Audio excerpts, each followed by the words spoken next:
amafaranga ubu abantu barimo bakora.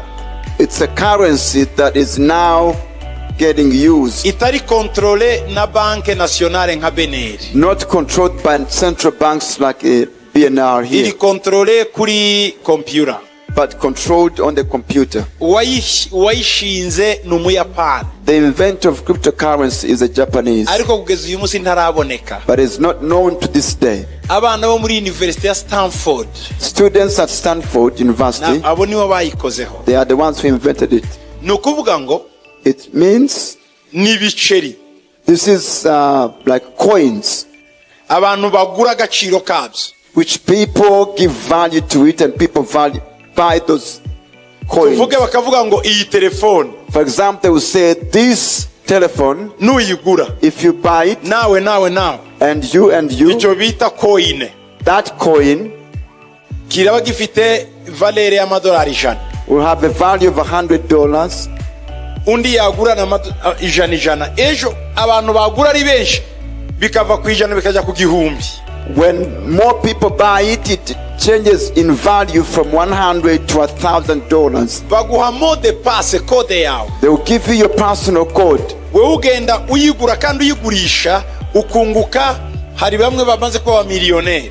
For you, you buy it and sell it and you make money. Some people have already made millions out of it. Ushobora kuikonvertisa rero mu mafaranga lokale y'igihugu. Now you can convert that coin into the currency of that of a certain country, either in dollars. Ushatse kugura inzu. If you want to buy a house. Utumiza ikintu mu Bushinwa. If you want to order for some things in China. Ya currency yitwa you can convert that Bitcoin or that cryptocurrency into the currency of that nation. Hari icyo bita rero ngo ni blockchain. Now there's what they call blockchain. Nukuvuga ngo baraguha code. They will give you a code. Niyo yonyine iyo uyirebye iyo code. When you get that code, umenya agaciro k'amafaranga yawe. You alone will know the value of your currency. Abandi barayamenya ariko nako abandi ntibashobora kwinjira muri konte yawe. Others cannot access your account. Ariko ngubu mfite konte muri Beka. But for example, I have a bank account in Bank of Kigali. Umuntu wese ukora muri Beka ashobora kwinjiramo akabona amafaranga kitwaza afite. Anyone who works in Bank of Kigali can open my account and see how much I have there. Ariko cryptocurrency. But with cryptocurrency, irafunze. It is crypted. Nta mu informaticien numwe wakwinjira muri computer yawe ngo amenye amafaranga ufite. No computer engineer can access your account and know how much you have on your account. Bigenda gute? So what happens? Kugira ngo ngiri iyi code n'aba informaticien batazi. How does it happen that I can have such a code that even the computer engineers will not know? Those who want security yabyiri. This is what the security is. Bagira icyo bita blockchain. They use what they call blockchain. Bafata ama computer nk'ijana. They will take 100 computers bakayakinisha and use them bagakuramo umubare. And they use random selection and they pick a code. Akaba ari ubo wawe. And that code becomes your password or your code. It is not just in one computer. It is several computers. And then they mix up the numbers and they select a random code to become your own code. Even the computer engineers using that computer, they cannot know all the codes that have been selected randomly by the computer. That's why it's called blockchains. So when you lose that code, you cannot ask someone to give you a new password. They will not know it. It is only you, the owner. That's how secure cryptocurrency is. They use algorithm to produce codes or numbers, random numbers, millions and millions of numbers, and they select random to get a code for you, which becomes your code.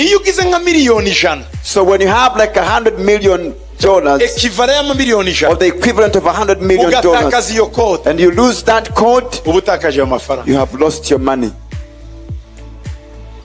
bayita ngo ni monnaie volatile, ngo ni amafaranga aguruka. They call it monetary currency. Kubera iki? Why? Ushobora kuyahomba uwo mwanya. Because you can lose it immediately in a moment. Ikindi nanone, another thing, yagaragaye ko ari strong akomeye kuruta amabanke traditionnel.